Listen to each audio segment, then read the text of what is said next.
There is a specific kind of man that empires fear more than any other. They do not fear the man with the largest army, for armies can be defeated on the battlefield. They do not fear the man with the most wealth, for wealth can be sanctioned, frozen, or stolen. The man that keeps the architects of global domination awake in the cold, quiet hours of the night is the Unifier. The Unifier is the one who can look into a divided, broken, and traumatized society, and with a single voice remind them that they are one. Throughout history, whenever a Unifier appears in the global south, a shadow war is immediately declared against him. The empire does not send diplomats to meet him. They send ghosts in the night. To understand the silent, invisible war currently being waged in the Sahel against Captain Ibrahim Traoré, we do not need to look at classified intelligence files. We only need to turn the pages of history back to the year 1976, to an island in the Caribbean Sea, and look at the night the Central Intelligence Agency tried to kill the Prophet of Jamaica.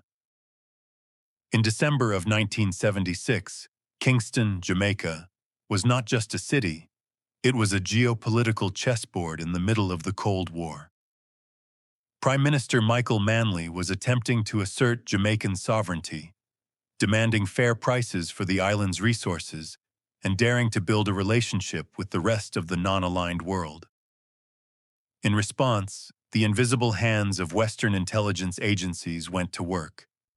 Their strategy was not a direct invasion. That is the old way. The new way was destabilization, but they flooded the impoverished neighborhoods of Kingston with high-powered rifles, turning political differences into tribal warfare. They wanted the Jamaican people to tear each other apart, ensuring that the nation would remain too weak, too divided, and too dependent to ever stand on its own 2 feet. In the midst of this manufactured chaos, there was only one man who had the power to stop the bleeding. His name was Robert Nesta Marley. Bob Marley was not just a musician. He was the heartbeat of the diaspora.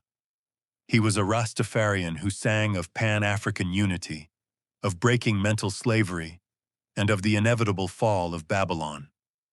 He had organized the Smile Jamaica concert, a massive free event designed to ease political tensions and bring the warring factions of the island together. Marley's message of unity was a direct threat to the intelligence agencies whose entire strategy relied on Jamaican division.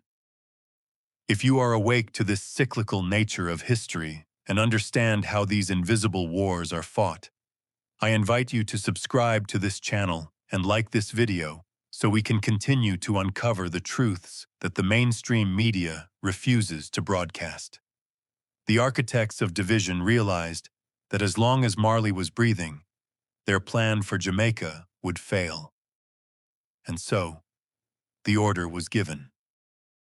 On the night of December 3rd, 1976, under the cover of darkness, 2 white Datsun vehicles drove through the gates of Marley's home at 56 Hope Road. Armed men stepped out and unleashed a hail of bullets into the house. It was a surgical, calculated attempt to silence the Unifier. A bullet struck Marley in the chest and the arm. His wife, Rita, was shot in the head. His manager was gravely wounded. The assassins vanished into the Kingston night, confident that the voice of unity had been extinguished and that Jamaica would descend into the civil war they had so carefully engineered. But they miscalculated. They miscalculated the spiritual resilience of a man who knew he was fighting for something much larger than himself. 2 days later, with the bullet still lodged in his arm, heavily bandaged and in immense pain, Bob Marley walked out onto the stage at the National Heroes Park in front of 80,000 people. When asked why he decided to perform after nearly losing his life, his answer became a legendary testament to the spirit of resistance. He said, "Oh, the people who are trying to make this world worse are not taking a day off. How can I?" He stood before the crowd, rolled up his sleeve, and showed them the wound. It was not a display of victimhood. It was a display of immortality. He proved that you can shoot at the flesh, but you cannot assassinate an idea. You cannot kill a frequency. By surviving, Marley elevated from a popular singer to a living legend. The bullets meant to destroy him only made his message bulletproof. Fast forward nearly half a century. The calendar has changed, but the empire's playbook remains identical. The geography of the struggle has shifted from the blue waters of the Caribbean to the red sands of the Sahel. Today, the Western intelligence apparatus is facing a new unifier. In the heart of West Africa, Burkina Faso has given rise to Captain Ibrahim Traoré. Like Marley in the 70s, Traoré has emerged in a region deeply scarred by manufactured chaos. For a decade, the Sahel has been plagued by insurgencies, terrorism, and instability, a chaos that mysteriously escalated after the Western intervention in Libya. This instability was the perfect excuse for foreign powers to maintain a permanent military presence, to control the gold, the uranium, and the political destiny of millions of Africans. Then came Traoré. He looked at the fractured state of his nation and recognized the same truth Marley saw in Jamaica. A divided people are an easily conquered people. Traoré did not just take political office. He initiated a psychological and spiritual awakening. He expelled foreign military forces, declaring that the security of Africa must be in the hands of Africans. He reached across artificial colonial borders to form the Alliance of Sahel States, uniting Burkina Faso, Mali, and Niger into a single, impenetrable fortress of sovereignty. He spoke to his people not as subjects, but as the proud descendants of Thomas Sankara.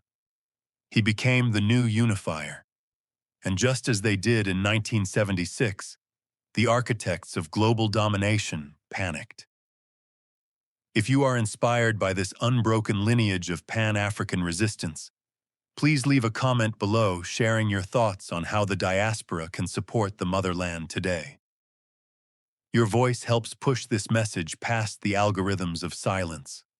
Because Traoré threatens the economic and geopolitical hegemony of the West in Africa, the shadow war has been unleashed against him. What we see the exact same tactics that were used in Kingston playing out in Ouagadougou. The empire does not want a direct confrontation with a united African front, so they rely on the old strategy of destabilization. Over the past 2 years, there have been multiple, highly coordinated attempts to overthrow and eliminate Captain Traoré. There have been whispers of poisoned food, mutinies funded by foreign currencies, and sophisticated cyber warfare campaigns designed to spread paranoia and turn the Burkinabe people against each other. The Western media runs daily articles predicting his downfall, trying to manifest his assassination through psychological warfare. They fund dissenting factions, just as they armed the gangs in Jamaica, hoping that Africans will do the empire's dirty work for them. Yet, every single attempt has failed. The intelligence agencies of Paris and Washington are baffled. They ask themselves, how is this young man in a red beret constantly outsmarting the most well-funded espionage networks on the planet? The answer is something the Western mind struggles to comprehend, but something the Jamaican soul understands perfectly. They keep missing Ibrahim Traoré because he is not protected by walls. He is protected by the people.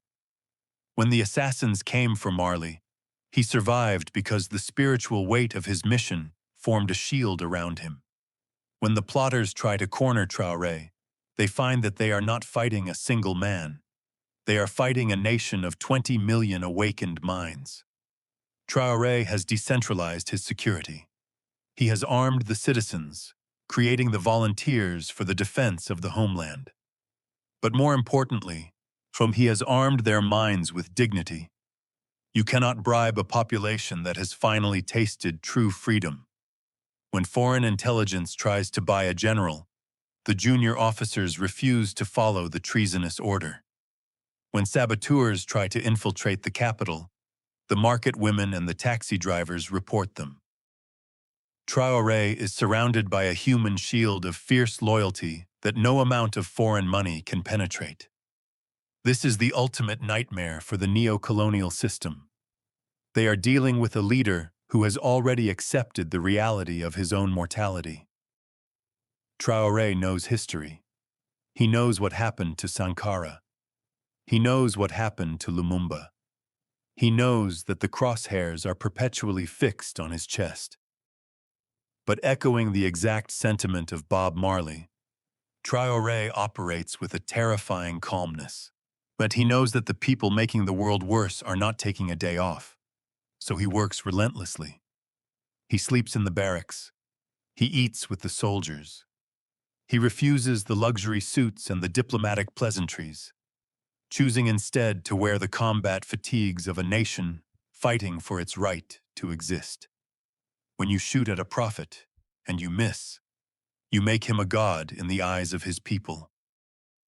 The failed plots against Traoré have only solidified his mandate. Every time a coup is thwarted, the crowds in the streets of Ouagadougou grow larger. Every time a foreign media outlet attacks him, his popularity surges across the continent and throughout the diaspora. The West is slowly realizing the fatal flaw in their strategy.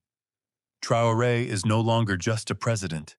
He has become an idea. He is the living embodiment of Pan-African sovereignty. And as history has proven time and time again, from the mountains of Jamaica to the deserts of the Sahel, bullets cannot kill an idea. The connection between the struggle of Jamaica in the 1970s and the struggle of Burkina Faso today is not a coincidence. It is the continuation of a single, long war for black liberation. The forces that tried to silence the reggae music of Hope Road are the exact same forces trying to silence the revolution in the Sahel.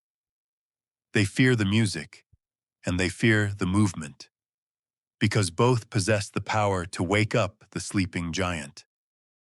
When Bob Marley sang, "Emancipate yourselves from mental slavery," he was planting a seed. Today, Captain Ibrahim Traoré is harvesting that crop. He is the physical manifestation of the lyrical prophecies written in the Caribbean. To the people of the diaspora, whether you are in Kingston, London, New York, or Toronto, it is vital to recognize that the front line of your history is currently located in West Africa. The survival of Ibrahim Traoré is not just a political issue, it is a spiritual imperative. If the empire succeeds in crushing the Alliance of Sahel States, they will set the Pan-African dream back another 50 years. But if Traoré continues to stand, if he continues to survive the shadow war, he will prove that the 400-year cycle of exploitation can finally be broken. The invisible war is raging right now. The assassins have not given up. The intelligence agencies are still plotting in the dark. But the light of awareness is spreading faster than their lies. As we watch this history unfold, let us remember the lessons of 1976. Let us remember that true power does not reside in the hands of those who fire the weapons from the shadows, but in the unbreakable spirit of those who stand in the light and refuse to bow. Thank you for seeking the truth. Please subscribe to our channel, share this knowledge with your community, and join us as we continue to document the greatest awakening of our time. The Unifier has returned, the shield holds strong, and the empire is finally running out of time.